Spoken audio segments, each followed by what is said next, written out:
All right, here we go. Chapter 5. First section, we're going to have a review of matter and atoms. Then we're going to get into what a mineral really is and how to identify it as 5.3, and then how they are organized into their groups as 5.4. In 5.1, characteristics of matter, compare the particles that make up the atoms of elements and the 3 different types of chemical bonds. Now, anything that has mass and volume is considered matter. Now, matter is composed of elements. Elements are the substances that cannot be broken down into simpler substances by ordinary chemical means. Now, all elements are found on the periodic table. Here's an example of a rough cut diamond or a rough uncut diamond. And diamonds, as you can see by the image, are made up of an arrangement of carbon atoms. And then each carbon atom has a nucleus surrounded by an electron cloud, and that nucleus has the protons and neutrons in it. Now, John Dalton stated that each element is made up of tiny particles, all alike, called atoms. Now, Dalton described an atom as the smallest part of an element that has all the element's properties, all its characteristics. Now, an atom is the smallest part of an element that has all the element's properties. An atom has a nucleus containing protons and neutrons. The nucleus is surrounded by electrons and an electron cloud. Here's an example of hydrogen and helium. The number of protons, the number of neutrons. If you're looking at carbon, carbon has 6 protons, therefore it has 6 electrons. Now, the combination of protons and neutrons make up its mass, which is found in the nucleus. Electrons are very, very light particles. Now, in its normal state, a neutral atom has an equal number of electrons and protons. Atomic number tells us how many protons there are in the nucleus, and that's equal to the number of electrons. Now, the nucleus has 99.9% of all the atom's mass, and in that nucleus are found protons and neutrons. Now, outside that nucleus, there are energy levels where the electrons are. And these energy levels can hold a certain number of electrons. For example, the first one is 2 electrons, the second one is 8, 18, 32, 21, 9, and 2. Now, atoms of an element that have different masses, so a different number of neutrons, are called isotopes. So on the periodic table, there are rows representing the increasing number of protons, and then the columns are the groups of elements that have similar chemical properties. Now, the mass number is the number of protons and neutrons. So if you're looking at the periodic table, you'll see a symbol, which is usually an abbreviation from the English or Latin name. Then you'll have the name, the common name of the element. You have the atomic number typically at the top, and that's equal to the number of protons. And as long as it's a neutral state, it's also the number of electrons. And then underneath the name, you'll see the atomic mass, which is the average of the elements, isotopes, rounded to the nearest whole number, and that would be the mass number of the most common isotope. So for example, this is carbon 12. As you can see on the diagram, it's 12.011. And if you round that to the nearest whole number, the isotope of this carbon would be carbon 12. Now, 2 or more chemically bound elements may form what's called a compound. Most substances on Earth are compounds rather than just pure elements off the periodic table. Now, compounds can have very different properties than the actual elements that make it. Compounds are bound by 3 main types of bonds: ionic, covalent, and metallic. Now, 2 or more atoms held together by covalent bonds, they share electrons, form what's called a molecule. Now, a covalent bond, in this example, 2 hydrogen atoms and 1 oxygen atom of water, they share electrons, forming a water molecule. Now, an ion is formed when the total number of electrons is not equal to the number of protons. For example, in sodium chloride, during the chemical reaction that forms sodium chloride, ionic bonds form between sodium ions and chlorine ions. This is where the electron is transferred to another element. Now, each sodium atom has lost 1 electron from its outermost energy level, and the chlorine atom has gained 1 electron. The molecule is then held together by what's called an ionic bond. Because the charge changes and it is not a neutral atom anymore, That's when we consider it an ion. Now, a metal is an element that loses electrons easily to form positive ions, and a nonmetal is an element that gains electrons easily to form negative ions. And there are a couple examples of each. Now, metallic bonds formed between metals have a sea of electrons arrangement. Now, this free movement of electrons around metal ions account for their unique properties. Now, in 5.2, we're going to look at what a mineral's characteristics are, how they form, and then we're going to look at the physical features of minerals. So a mineral is a naturally occurring inorganic solid with a definite chemical composition and orderly atomic arrangement. For example, if you look at salt, sodium ion, chlorine ions, and they have a definite chemical composition, definite number of chlorine to sodium atoms, and they are arranged in a certain type of crystalline form. Now, minerals may be either elements or compounds, and they form in a variety of ways. Now, the same type of mineral may have different appearances. For example, this is an olivine. On the left, you can see it formed a nice smooth texture, and on the right, it's very rough texture, very coarse texture. So you can definitely see how the environment that they form in can also change their appearance. Now, a mineral follows 5 characteristics. If it's missing one of these, it's not considered a mineral. First, it's naturally occurring. Second, it is a solid. Third, it has a definite chemical composition. Fourth, its atoms are arranged in an orderly pattern. And finally, it's inorganic. It was never alive. Now, how they form. Most minerals, they come from the magma process. So this is when the magma rises deep within Earth's crust. The particles in the hot magma move freely, and then as that magma moves up to the surface, it starts to cool down. And as it cools down, the atoms and molecules and ions move closer together, and the bonds that we just talked about start to take place. Now, over time, the molecules and the compounds mass together, and they form grains of minerals. And here's an example of an igneous rock called diorite, and you can see all the different types of minerals that are in this type of rock. Now, the other process is called the pressure process. This is when a rock is subjected to very, very high temperatures and very, very high pressure. Now, the minerals can break down chemically, and they can start to separate. Now, the temperature and pressure becomes great enough that all these minerals change into a solid state without melting them. Now, the free atoms and ions, molecules, recombine, so they form new minerals. Now, more growth occurs in directions away from the pressure. So if it's squeezing from on this diagram from on top and the bottom, the mineral growth will be to the sides. Now, here's an example of hornblende. And on hornblende, you can see some of the minerals that were formed, like this one right here.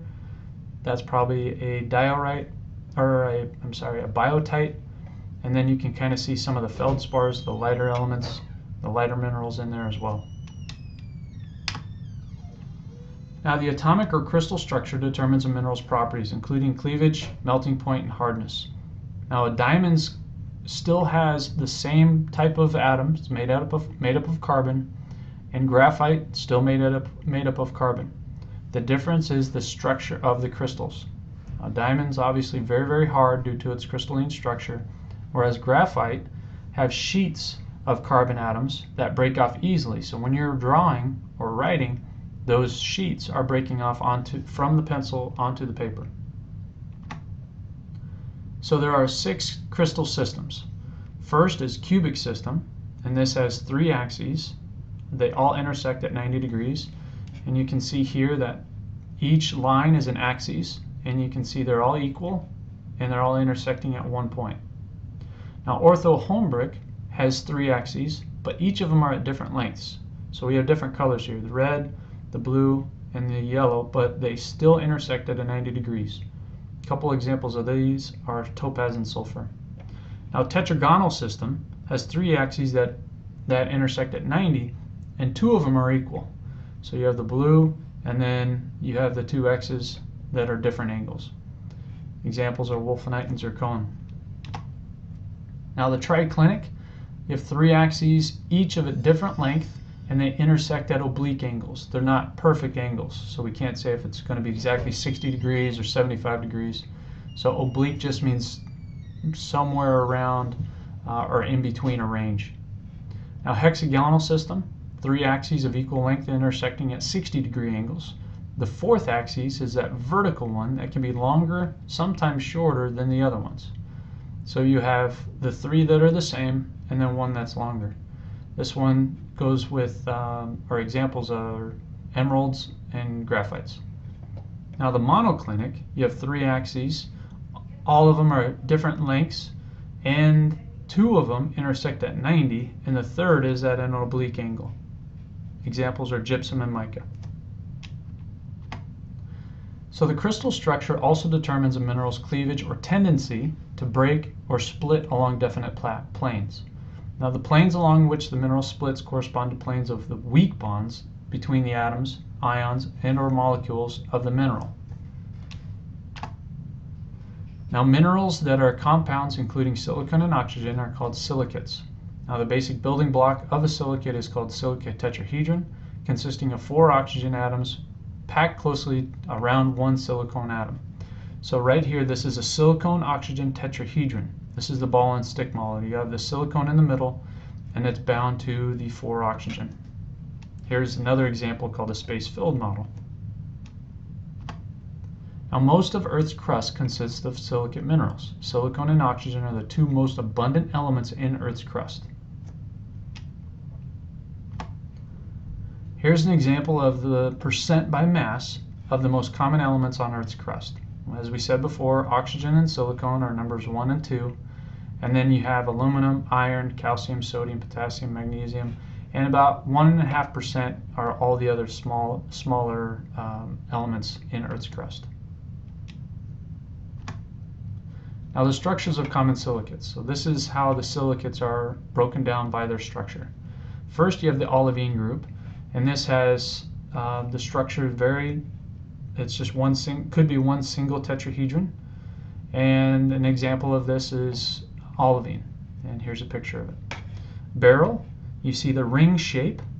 Okay, the tetrahedrons combine to form a ring, and beryl has 1 imperfect cleavage, so it'll break along 1 plane. The pyroxene group has a long chain. An example of this is diopside, and that has 2 perfect cleavages. So think of cleavage as a way like a cleaver, where if you were to hit the mineral or hit the sample with a cleaver, and don't ever do that, but you hit it, and the way it breaks is called its cleavage. So in this case, it will break along 2 perfect lines. Now the amphibole group is a chain of rings, tetrahedron rings. And the tremolite has 1 perfect and 1 imperfect cleavage at close to 60, and then the other one's at 120 degrees. So it has 2 lines that it'll break along. The mica group, these are long, huge sheets of rings of tetrahedron. And the micas exhibit perfect cleavage because they separate, they peel apart. And then the feldspar group, very complex with the tetrahedron, very strong, very hard minerals. The microcline feldspar has 2 good cleavages, and this is pretty much at a perfect 90 degrees. Okay, 5.3, how we're going to identify these. Identifying rock-forming minerals by inspecting using physical properties such as color, luster, and crystal shape. Identify rock-forming minerals using the simple tests that we show you. And there are the vocabulary that also list and categorize some of the different types of tests. So the study of minerals and their properties is called mineralogy. About 30 of the 4,000 known minerals are common. Now these include quartz, feldspars, micas, and calcites. The most common, most are silicates, are called rock-forming minerals. Now minerals identified by its properties. Simple inspection reveals a mineral's crystal shape, color, and luster. For example, here's a mineral. It's metallic to dull, kind of looks like a metal.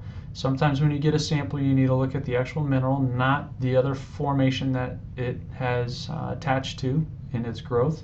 So we're looking at these up here, and you can see that the crystal shape is cubic and has kind of a lead or silvery gray, may have a bluish tint.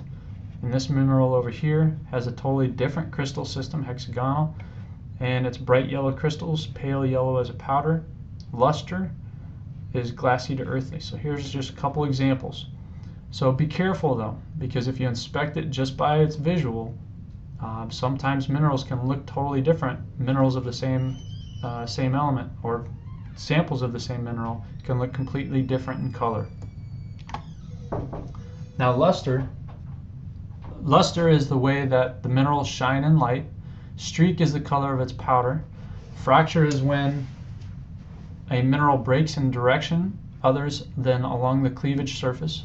Specific gravity is the ratio of its mass to the mass of an equal volume of water. So luster is how it shines. Streak is how we use a ceramic plate to see the color in its powdered form. Fracture is a little tricky because we don't allow you to actually break the samples. And then specific gravity, that's another test we could do in class. So if you get to identification of a mineral and you're not sure and the specific gravity is listed, we could do that test if needed. Now simple tests reveal a mineral streak, cleavage, fracture, and hardness. The first is a cleavage test. Sometimes you'll see a sample already split into sheets, so especially if it's a mica. And then you have the hardness test, and we'll demonstrate this in class. It's a rating scale from 1 to 10, and 1 being talc, which is a very soft mineral, and 10 being a diamond, which is a very hard mineral. We will use tools such as a fingernail, a penny, glass plate, and steel file. Other ways to identify minerals include finding the specific gravity, chemical testing, and measuring special properties and unique. Ask another teacher. Ask another teacher. Now, other ways to identify minerals including finding their specific gravity, some chemical testing using diluted hydrochloric acid, and measuring special properties unique to some minerals. And then 5.4 is how we group them. So we're going to describe their properties of the most common minerals, silicates and carbonates, and we're going to describe tests used to identify each mineral group.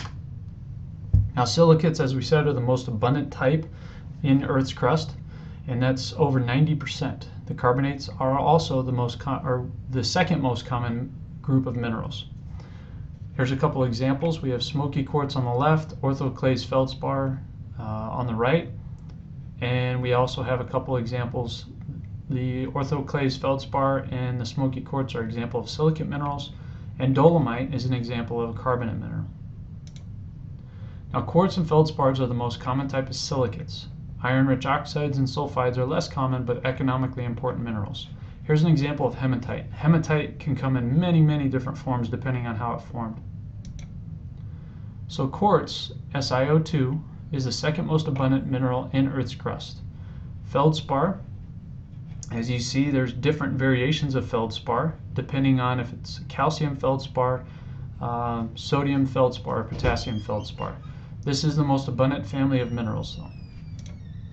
Now, carbonate is a mineral made up of negatively charged carbonate ions bound together to positive metals.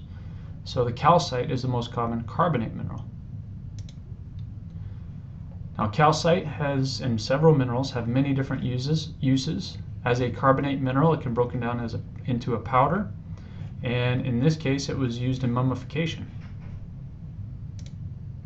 An oxide is a mineral consisting of metal element combined with oxygen. The most common iron oxide is hematite. Magnetite is also a black iron oxide that can be used, and it is magnetic. Here's a picture of the magnetism that takes place in magnetite. Now a sulfide is a mineral consisting of metal element combined with sulfur. Pyrite is the most common sulfide mineral. This is an iron sulfide. Okay, if we recap, we have matter, structure of an atom, nucleus, electrons and energy levels, classifying atoms, bonding, 3 different types of bonds, covalent, ionic, metallic, and compounds and mixtures. Now matter and atoms, what is a mineral? How minerals form, structure of minerals, crystal structure, silicates, crystal structure and their physical properties. How to identify them, how to identify the rock forming minerals, some of the tests that we do, and any special properties that might be in the mineral identification lab. And then finally, the different groups: quartz, feldspars, silicates, carbonates, oxides, and sulfides.